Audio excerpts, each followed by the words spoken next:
La maison Fragonard, fondée en 1926, propose parfums, savons, objets de la maison et vêtements. À Grasse, ville d'art et de parfumerie, nous avons visité leur usine historique.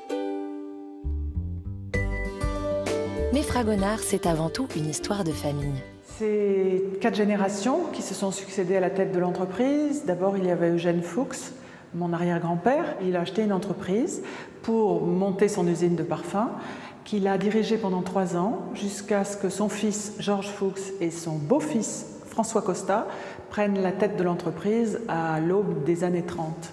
Puis le père d'Agnès, Jean-François Costa, est entré dans l'entreprise en 1939. Il a d'abord travaillé avec son oncle Georges Fuchs, puis le fils de ce dernier. Si autrefois l'usine était dirigée par des hommes, ce sont Agnès et ses sœurs qui mènent désormais la barque. Et ce n'est pas la seule chose qui a évolué. En effet, certains procédés de fabrication ne se pratiquent plus. Les techniques évoluent, de nouvelles machines sont utilisées. En revanche, l'usine a à peine changé. Mais comment font-ils leur parfum chez Fragonard ? Un parfum, ce n'est pas qu'un nez qui compose, c'est surtout un nez qui compose parce qu'on a besoin de ses capacités, mais c'est aussi toute une histoire qu'on raconte.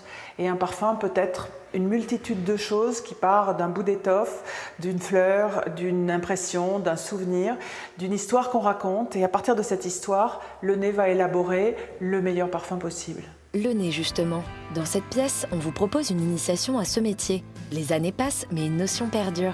La volonté de partager son savoir-faire et ses passions. Fragonard est l'une des rares entreprises qui ouvre ses ateliers au public. Quand mon arrière-grand-père a décidé d'ouvrir son usine au public en 1926, c'était très précurseur. C'est une expérience rare, c'est un savoir-faire unique.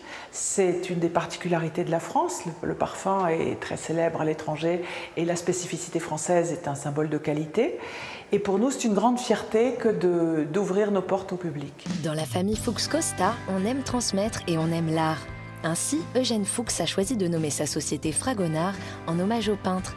Et Jean-François Costa a ouvert un musée pour faire profiter à tous de sa collection de toiles de peintres grassois. Voici quelques-unes de ses favorites. C'est dans ce musée que la parfumerie a mis sur pied une exposition qui célèbre les 90 ans de la maison. Les temps forts de son histoire sont présentés au travers de 9 vitrines dans lesquelles personnalités et objets emblématiques trônent fièrement.